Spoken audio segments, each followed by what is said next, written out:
Hey there, listeners. This is Mac Christian here with the National Land Realty Podcast. And got a request for you, and that is to like, follow, and review this podcast. Your reviews are going to help us reach more people who are seeking information about their land. We want to provide as much value as possible for our listeners, and you're a part of that. I'm also going to be reading our reviews in future episodes, so your review just might be a star on our show. Now, thank you again for your time. Listening to shows like ours takes time, and we appreciate you spending yours with us. Now let's get to it.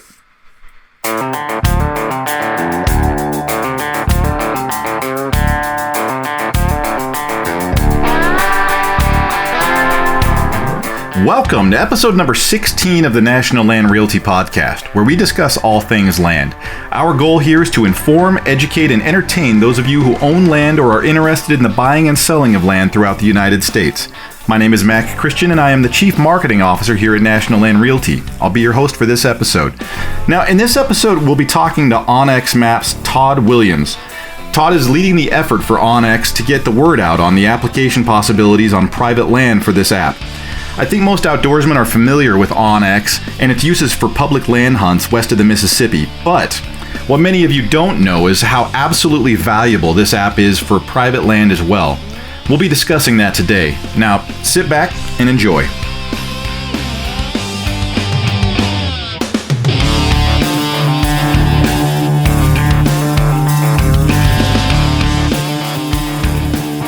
All right, welcome, listeners, and I'm really excited to cover this next topic because I use this app quite a bit. But we're talking to OnX. We're talking to Todd Williams.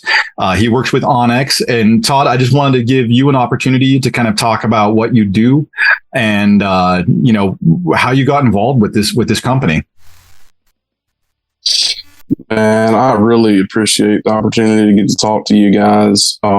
Land ownership in general is near and dear to my heart, and it's a big part of why I came to OnX, was to help OnX as a company begin to think about how we can relate to private landowners in the quote-unquote private land states. Everybody knows that OnX is great if you're hunting public land or for scouting public land, but there are a ton of uses on the private land side. And I've had in my career with OnX, I've worked in 3 different groups. I worked on the product side, which is more feature-based.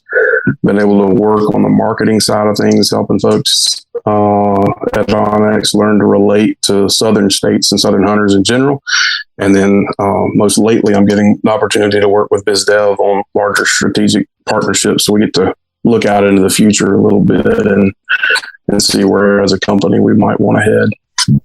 Yeah, and that's something of special note. I mean, you and I were just kind of talking. We were talking off the recording about sort of some of the functionalities, and OnX has become sort of near and dear to my heart because it's literally saved my life probably at least 3 times that I can point to, where I got off base 10 miles into the backcountry, and you're trying to make your way back, and you think that ridge line was where you parked, and I overhiked my truck once and missed the bypass road.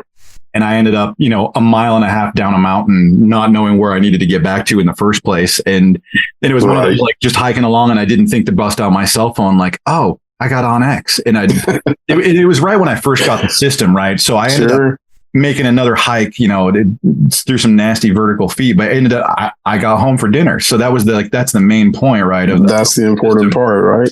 And it's the cool capability with your system is that you can download a map and you can run it offline. So like you can be in the middle of nowhere, download your map, and you can see where you are anyways, whether you're online or offline. And that's so huge for backcountry. But as you get acclimated to different parts of the country and how people use things, back east, it's so much private land. It's not like the Western public land hunts and everything, or the Western backcountry. So people tend to disassociate it, and OnX is extremely valuable in that scenario for what we're going to talk about, right? So what I wanted to do is kind of set that up for any public land people that were listening, or private landowners that were not aware of what the application was. And it's a backcountry app primarily, but it's been sort of built out to be usable for private land as well. And so, yeah, I wanted to kind of just walk through some of the functionalities that hold value that you're familiar with. And this is something that you've kind of spearheaded.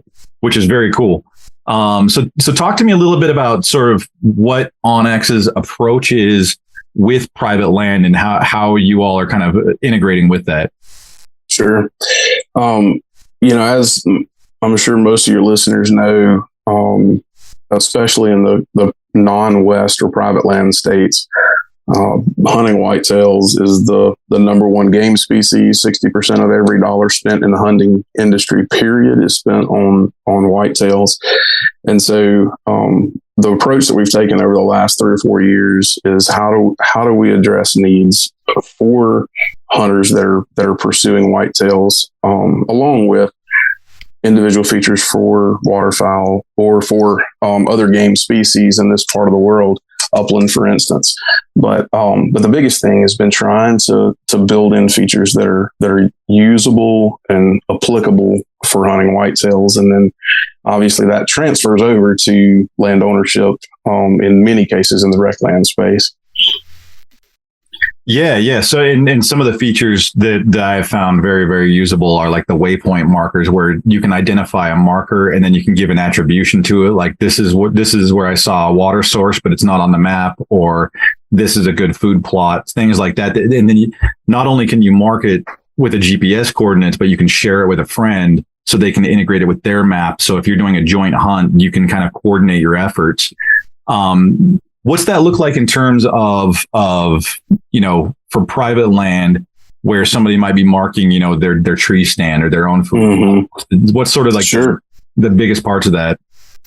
Yeah, they, with from a feature standpoint, for private landowners, one of the things that we see as being key is the way that a property gets set up. So back in the day, whether you hunted in a camp or a lease, everybody stood around the map on the wall and still do today, to determine, what stands are where, how do you access those stands?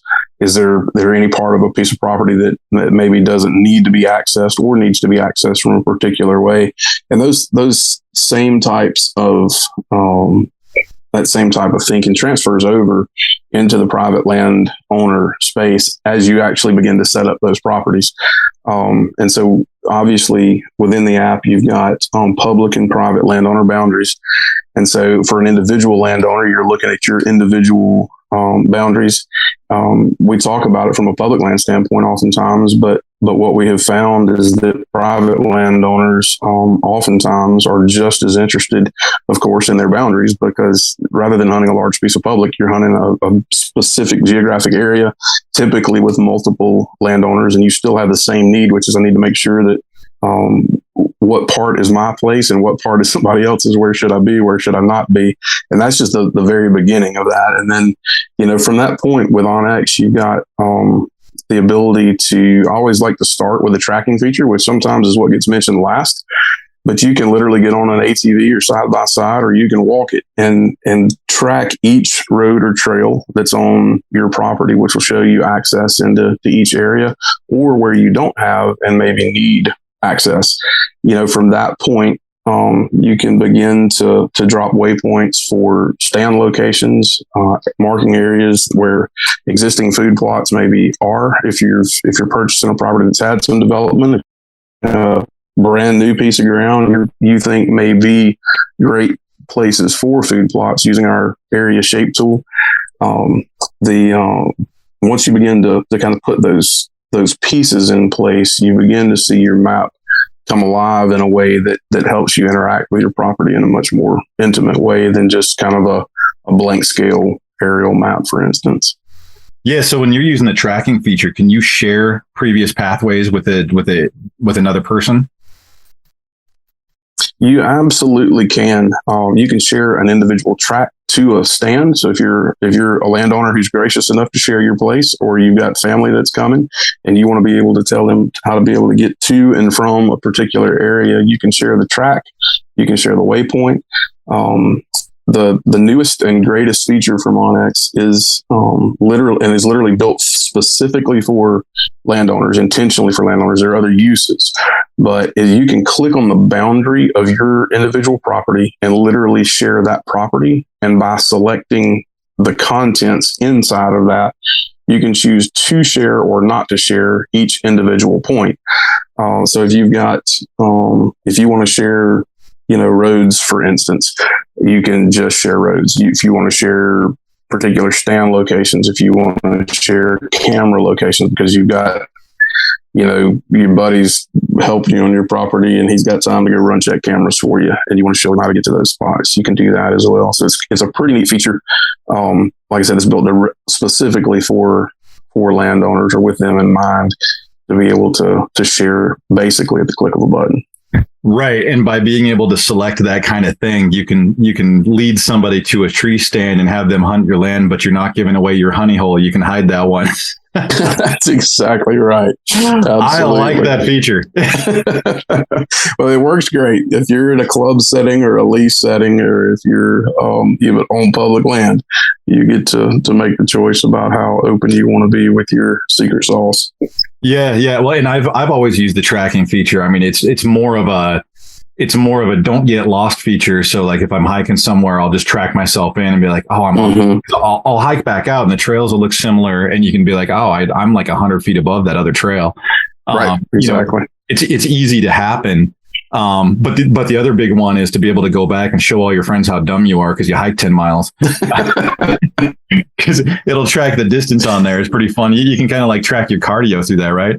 Right, it's a little conversation piece. Yeah, you can compare your war wounds. But no, like the applicability of being able to like have somebody check your game cams or show them the safe way to get to the tree stand without anybody walking off a ledge or something like that, or getting stuck in a swamp. That becomes very, very valuable, especially if you're hunting with friends that haven't been to the property before. And if you're setting up a hunt where you don't have time to like run through all the trails with them, hike them in, hike them out, disturb the animals. If you execute a hunt and you want to show them in, like just sneak in, buddy, here's the way. Or if you're not there, those become very, very valuable. But tell me a little bit about the trace feature. I'm curious about that one just because I'm not as aware of that. We were going through the question. There was a trace feature for herbicide applications. Your trace feature, if you want to like by hand draw in, or if you want to use a line distance tool, you can operate it an herbicide application from that perspective. Like if and you can measure out distances using your line distance tool, and then either the trace feature could be used for that purpose. I would probably use the line distance tool and save each of those lines so you know exactly your distance between lines across a given field or food plot. And then that will help you both in distance and in spacing as you're potentially going across for a herbicide application. You see the same thing. Folks will use that particular feature if they're seeding a large food plot, to make sure that you get good coverage with your seed distribution. It works in the same way. So basically you can use the app and measure the approximate distance of your food plot. That way you purchase the right amount of seed when you go to build it out. And so you know what kind of area you're covering exactly. So you don't have to go out there with surveying equipment and like figure out how big of an area it is, right?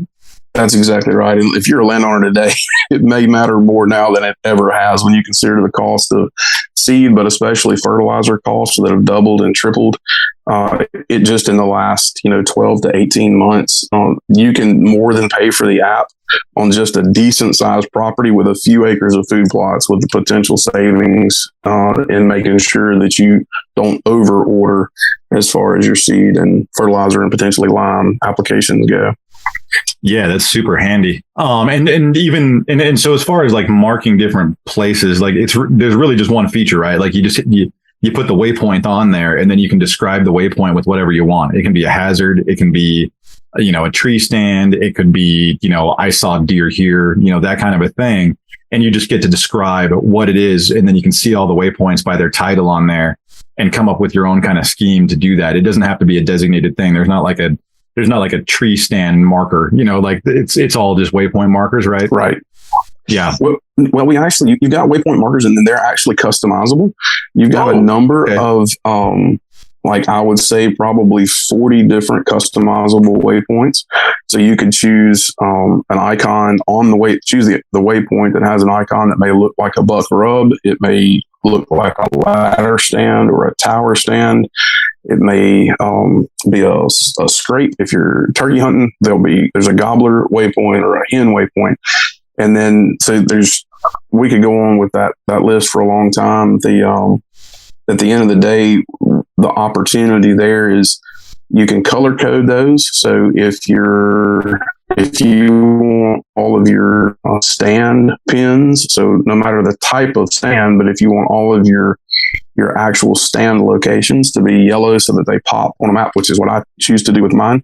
You've got all those in yellow. You may have gates in red, and we've got an icon on a waypoint for a gate. If you've got, if you wanted to mark your water points as a blue waypoint, that gives you the option there. So there's a ton of variability that you can put into that. The truth of the matter is most people just do just what you said. They drop a waypoint and it's a red X. Yeah. And the opportunity there is just to move in from that point, and you can actually leave notes inside the waypoint. That's what I meant. Yeah. The description's in there. That's my favorite part. But I didn't know about the customization with the actual buttons and everything. So what I'm going to do is I'm going to get off this interview and I'm going to go through my OnX app because hunting season is here. So that's it. You can truly customize a property so that when you share that property, it's very clear to whomever it is that you're sharing it with exactly what the waypoints are, what they mean, basically at a glance. If it's organized well, without them even having to click on any waypoints to go in to see notes. But the beautiful thing about the notes too is, like, if you've got folks that are working on your place, so many landowners today, it's one thing to be able to have the opportunity to go buy a couple of 100 acres. It's another thing to keep that piece of property up. And so when you've got family or friends that are helping you manage a property, you want to be able to communicate with them things that need to be done. You're able to share pins with notes inside of them saying, this stand, I shared with you, 3 waypoints, and each of those waypoints represents a stand, and what limbs need to be cleaned, what shooting lanes need to be cleaned out. If you're sharing a waypoint that you've put on a food plot, what work has been done to prepare that food plot for the coming season. Just a really, really simple way to communicate back and forth about what's been done on a property. I have to back that up as far as the simplicity of it, because it sounds complex, right? Like, we're putting waypoints there and you're measuring distances and stuff like that. It can sound complex. Right. This thing, it's so simple to use because you just touch the screen, you can drop a waypoint and it's like there, and the notes pop up immediately. That's right. It's like I've got my father-in-law is not the world's most tech savvy person, and I got him introduced to OnX, and once we got him registered, before I knew it, like, I'm getting all these text messages and links to waypoints, because he lives in the area where I hunt, so he'll scout it out first. And it's like, nice. I saw this here and I saw that, and I was like, oh, geez, you're doing half my hunt for me. Like, this is nuts. Right. Yeah. Super helpful.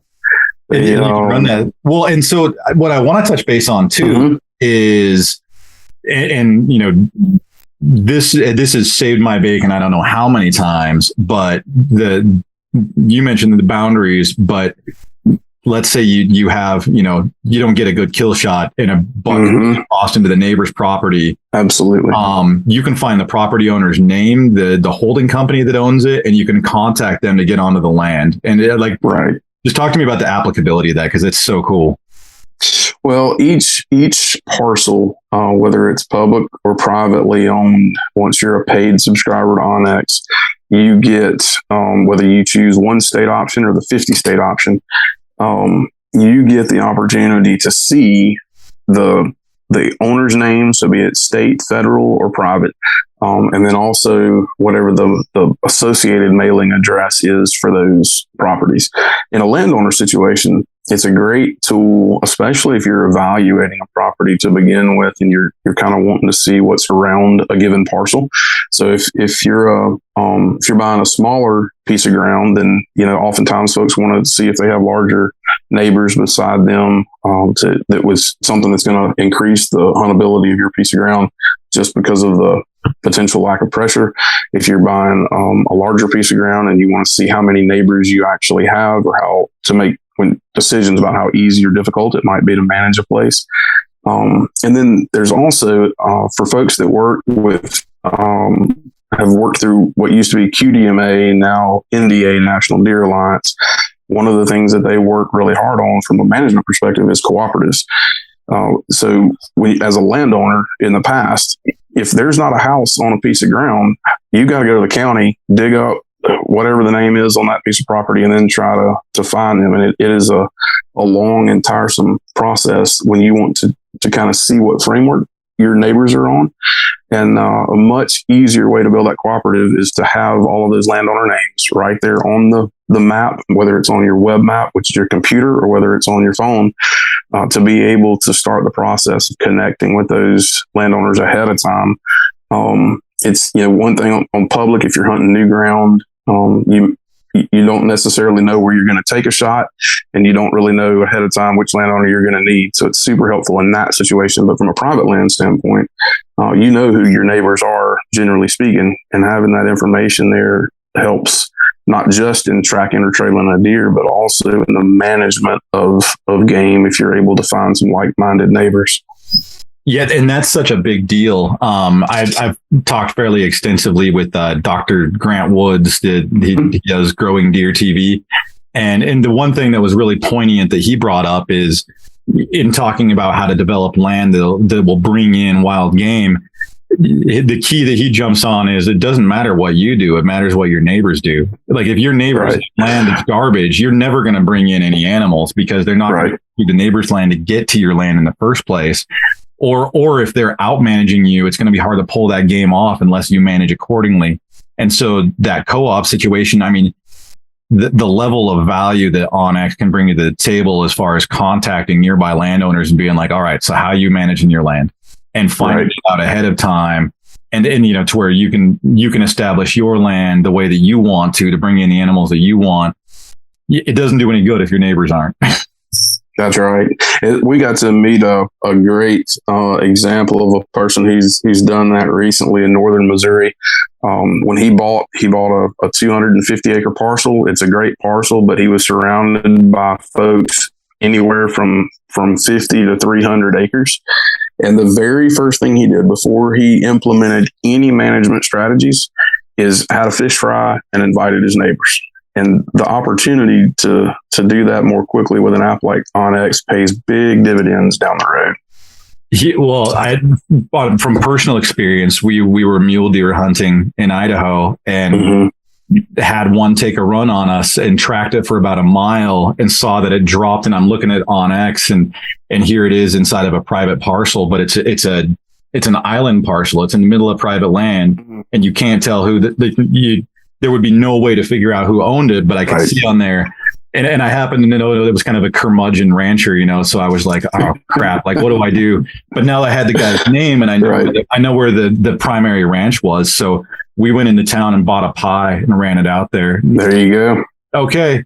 Can I go get a deer? It makes a difference. That's right. Yeah. That's so, right. Those kind of things end up being a big deal as far as, you have game. Maybe you don't know your neighbor very well and you need to get a hold of them. Otherwise, there would be no way to know who to get unless you knock on another neighbor's door and ask who owns the piece of land next door. Or, those kind of things would be off limits. Like you said, go track it down with registrations at the state, right? And then that's not a game anybody wants to play. That's right. That's right. Tell me about sharing maps with, if you have a subcontractor or a forester as well, like if you want to have somebody check out your tree stand, that has uses as well on private land, right?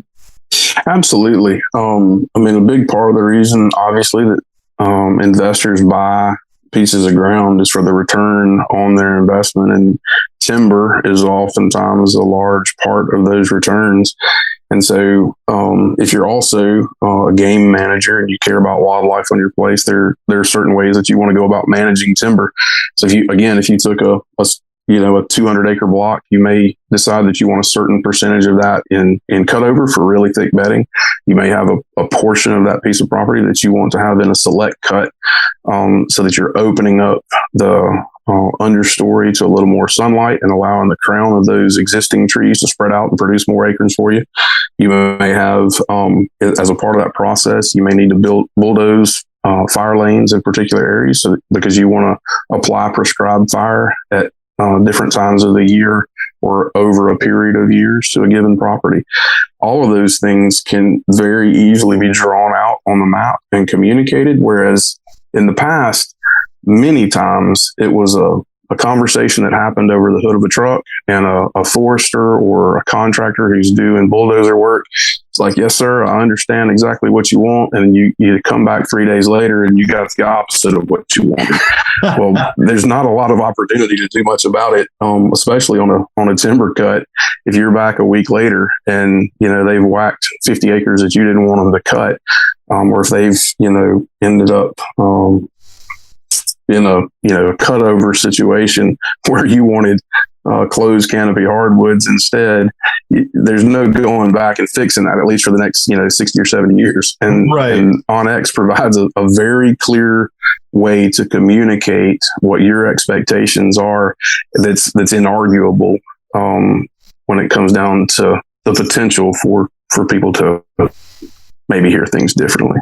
Yeah. So you can just go out, turn on tracking and walk a line and be like, I want a road here, and just exactly give them the exact GPS coordinates of like, I want to follow this ridge with a road. I don't want any deviations, and I don't want to send the road on any unexpected corners. It's going to follow this ridge line, and I walked it, and here you go. Yep, absolutely. And the thing about it is there are limitations with our current GPS and phones. And so as just one small word of caution, it's good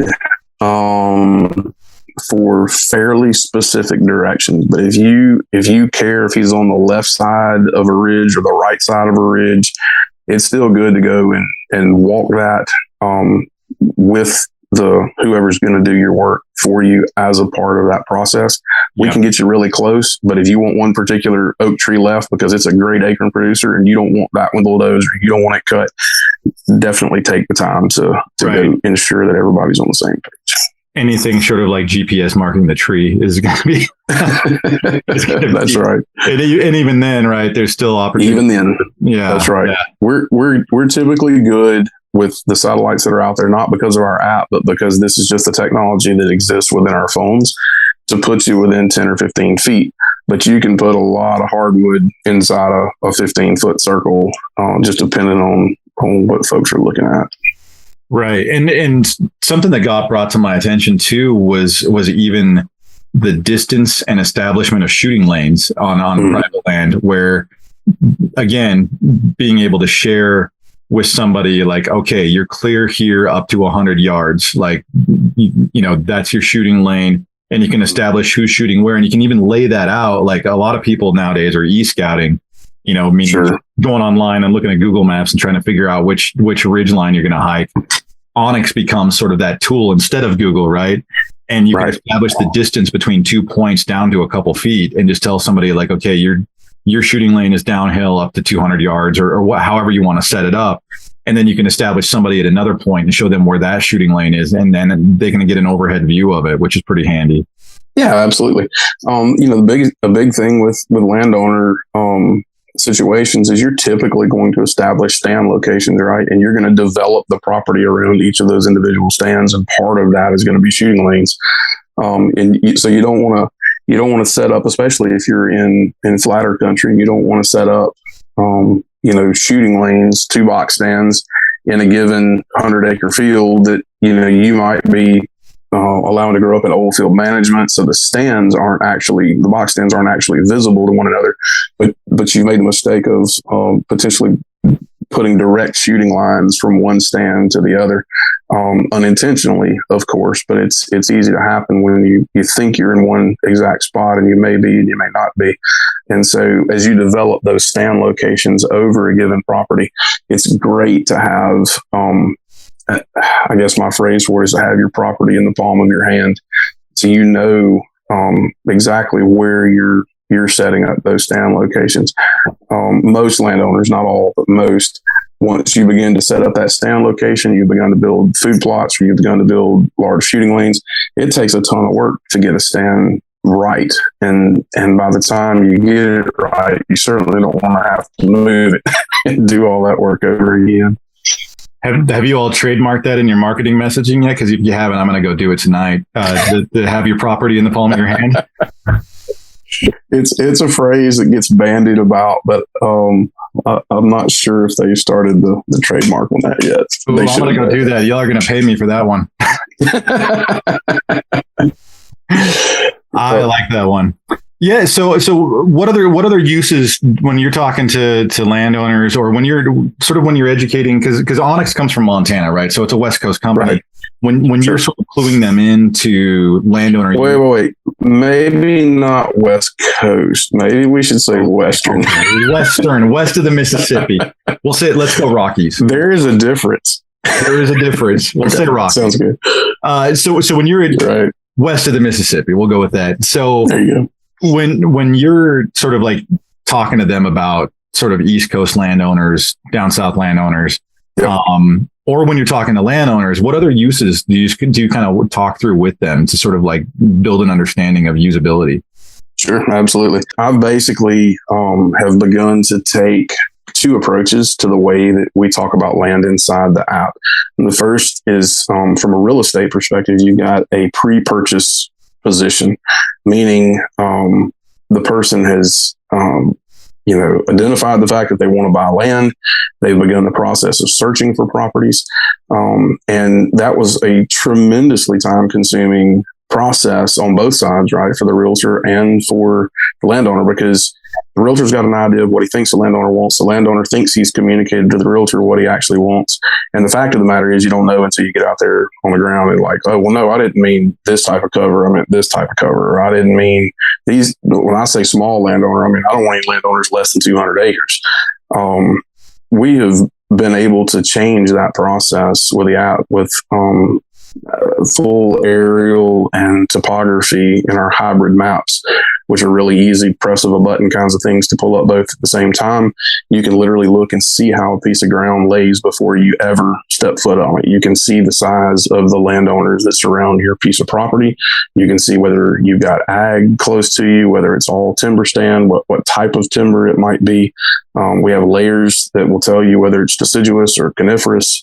And even down to potential tree types on your place and on others. And so we're in the process of continuing to help landowners and realtors be more efficient in their search and in their communication. The other side of that is, once you've bought a piece of ground, now what do I do with it? How do I set it up? There's a lot of good habitat management out there. From the perspective of how many acres or what percentage of my property do I need to have in certain habitat types. We talked about that a little bit. What percentage do I need in really thick bedding? What percentage do I need in sort of a mid situation where I've got some good understory food, but also maybe summertime bedding? Do I want a certain percentage in closed canopy, open understory for summertime airflow for animals?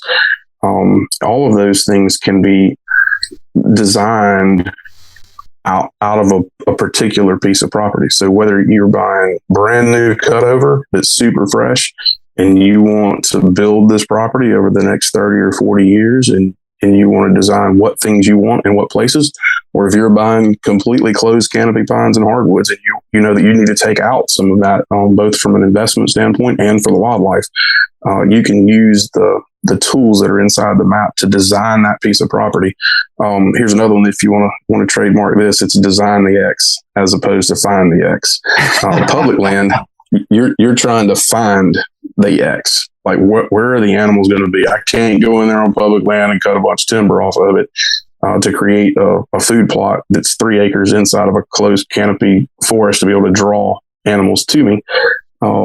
But on private land, you do have that opportunity. And so you want to make sure that you position those food plots and openings where you want them so that you can design the X.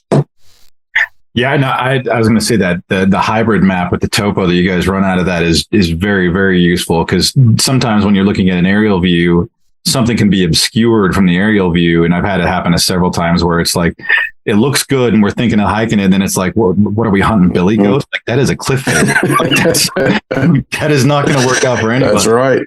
So you see the lines get really close together. Yeah, absolutely. Yeah, when you see the lines get tight, it's time to pay attention to what you're doing, especially if you happen to be walking in low light conditions. Yeah. Yeah. Oh, yeah. No, low light's a big one. Right. The another thing that's super helpful. So whether you're out hunting big pieces of public, or if you're hunting smaller private parcels, knowing how animals are going to move across your property is hugely a function of topography, and being able to see smaller land features that are going to cause animals to move in a certain way is super helpful. So you can design a lot of that with vegetation, but you want to do those things typically in concert with how the land already lays in a particular area. Another feature that we have built to help with that is our 3D mapping, so that you can take a piece of property, turn on 3D, and be able to see elevation much like you were actually there. Now, when we first built that, it was built for our Western hunters, and so the lower or slighter elevation changes in many parts, not all, but many parts of the Midwest and the South and East, it was a little hard to tell from 3D what you were looking at. But we've recently built an enhancement tool that allows you to be able to see shading, and that shading helps you understand depth. And so to be able to use those features together when you're looking at hill shading along with 3D is a game changer, as far as especially when there's less relief or less elevation on a given property. Yeah, I was going to say that sort of takes a lot of the, when if you have a new piece of land and you're trying to figure out like where to put game cams, where to put them, like that, you're not going to know the animal pathways. Like you can scout game trails, but right.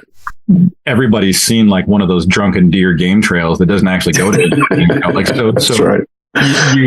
You have to find out where the animals actually are, and if you have the topo to go off of, you really make your process more efficient, right? Like you can That's go, right. You know what? Nothing's walking through here that I want to chase down, so I can go at it and put my game cam somewhere else that I think it is like the better pathway to water or something like that. Right. Absolutely. And then along those lines, like when you're looking for those kinds of features, the difference in using our web map versus using the phone is another game changer. They're not every app out there actually has web map, and for us, our web map is what we're talking about, being able to look at your property on a larger screen. So whether that be a laptop, desktop, or if you're casting even to a large screen or monitor, TV size, it's a neat opportunity to be able to see elevation, to be able to see aerial, to be able to see if you've already begun to set up a property, roads and trails and food plots at a larger scale.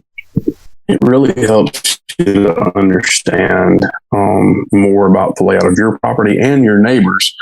Again, going back to that piece of it, animals, unless you're in Texas and high fence, the animals are going to travel over more than just our individual properties, and so knowing what's on your neighbor properties can be really helpful.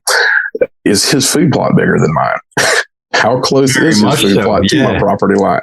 and that's one of the big things to consider too. Is like you spoke to the fact that you want to understand your neighbor's plan as far as how they're managing wild game. But the other part is that competitive side where if I want a big buck on my land and my neighbor's got a huge food plot, I've got to outmanage him to get the right team to come into my plot and not settle down for a vacation at my neighbor's house.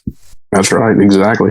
Or if you're looking and everybody's got closed canopy because for whatever reason they've not had any timber harvest done, to come in on the center of your place or in a protected area of your place and have a 10 or 20 or 30 acre clear cut made that's going to be a sanctuary zone, and you will pull the most dominant bucks in your area to your place within 12 to 24 months time, because they're going to seek out those kinds of heavy cover areas. And then where do we put our food sources based on primary wind directions? It's another thing we hadn't talked about a lot, but our within the app, you actually, on each of those waypoints, that you drop, you have the opportunity to set your favorite wind directions for hunting and for access to those stands.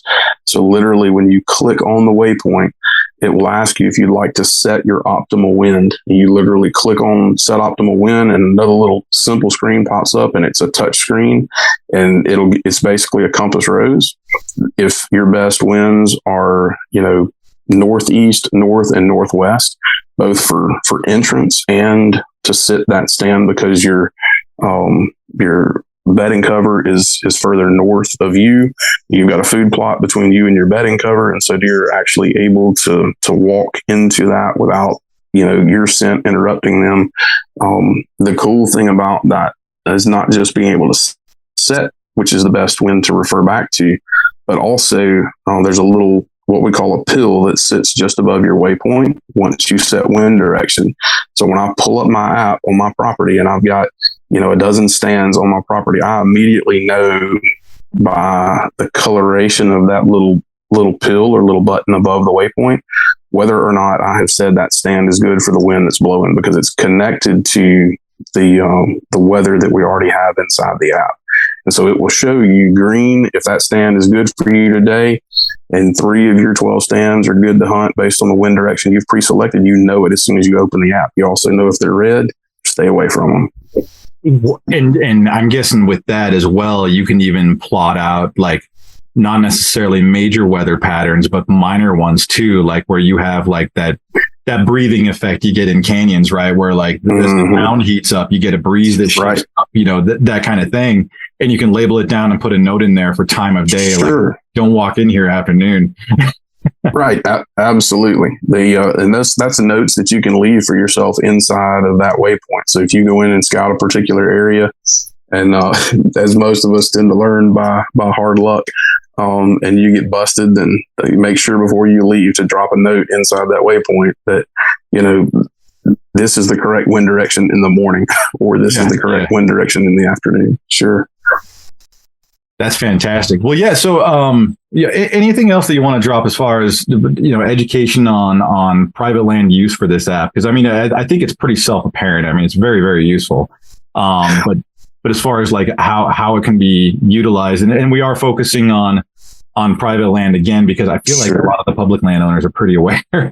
So it's one of those, like, the private land usage is really where it can be definitely grown to an audience. Yeah, absolutely. No, I think that the biggest thing, the biggest benefit of the app is in a habitat management standpoint, along with the organization of your property for safe hunts. Most of us don't hunt alone, even if we're landowners and we spend a bunch of money on a piece of ground. We want to enjoy that with family and friends. And OnX allows you the opportunity to be able to organize your property in a way that's going to help you have not just a successful hunt, but also a safe hunt. From a land manager standpoint, because most landowners are land managers at some level, it helps you to organize the process of developing your property into a premium place to hunt. Absolutely. Well, hey, Todd, I really appreciate your time here. It's good to talk to somebody that has the knowledge base that you have, combined with the features that are in this app to speak to it. Because it's really, that's one of the things I'm very, very ignorant of is as far as like usability on private land. It's like I can see it and I can see the applicability, but like you've actually gone through it and used it. So I appreciate your time and the knowledge that you have, man. And greatly appreciate you having me on and let me talk a little bit. I'll put in one quick plug for our elite program. We have 2 levels, our premium and our elite. And inside of the elite program, one of the things that's neatest about that is the experiential side of elite. We offer connectivity with lots of brands, and that might get you more like a concierge kind of an opportunity with a company like First Light, to be able to call them and have them walk you through the pieces of camo that you need to have a more successful year, all the way down to 20% off of Primo's products if you're looking for grunt calls or blinds to put on your piece of property, or if you're looking we have connections with folks like Lone Wolf, which is just, premium stand, great stand for public and for private hunters. There's some benefits there. And so literally you can join our elite. Typically you can find a 20% off coupon if you do just a little bit of searching out there online. And that remaining $80 that you spend, normally within one or two purchases, most of us can get that money back. So elite is a great way to go. And that gives you access to all 50 states as well if you do tribal hunt. Okay. And before we go, I did want to ask you one quick question. So you have the hunting app, and that's kind of the one that everyone's familiar with. Mm-hmm. You started an ATV division as well, right? That's correct. OnX Off-Road. We've leveraged our maps and the information there and added a ton of rich content as far as trails and roads are concerned to help folks that are hunting public land or there's some benefit there. But primarily if you want to use motorized off-road vehicles to be able to off-road overland or long distance, there's a ton of value inside OnX Off-Road. There's also OnX Backcountry for campers and hikers. And so there's a lot of information in there that wouldn't be identified in necessarily in the hunt or off-road app that's specific to folks that want to pursue non-motorized hiking and or camping. So there's 3 different options for folks that each give you a different flavor of how to look at aerial and topography. I wasn't aware of the backcountry one. That's really interesting, especially considering people that are like, if you want to hike the Appalachian Trail or something like that. That's right. You could log everything on there, where it's not necessarily a hunt, but you can find your way around and find waypoints just by using that app. Absolutely. Ton of opportunity for knowing where to enter and exit trails. If it's, something like the Appalachians, if it's, you're looking for particular amenities within a given area, when you are, your outdoor activities are more along the lines of backpacking, non-motorized hiking. There's a ton of rich content inside the app to help make each of your outdoor experiences much more rich and successful. Yeah. Awesome. Yeah. Todd, thank you very much. I appreciate it. I was very, very excited to speak with you about this app. So thank you. Thanks. I appreciate it, Mike. It was good to talk with you.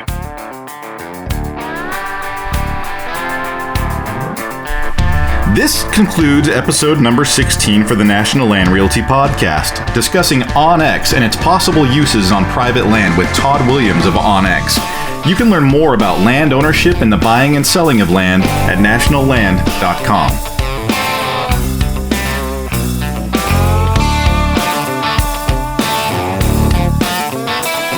Hey there, listeners. This is Mac Christian again. You thought you were getting away from me. No, I just wanted to throw a little bit of a PS on this podcast. Be sure to like, follow, and review us on this podcast. It really does help people find us, helps people find our information, and helps us provide value to more people. Also, in that time that you should be working and you're listening to podcasts on your headphones, be sure to check out Land Tour 360 at nationalland.com. Like we've said before, it's really amazing technology. You can see some really cool things on there. Everybody have a great one, and thank you again for listening.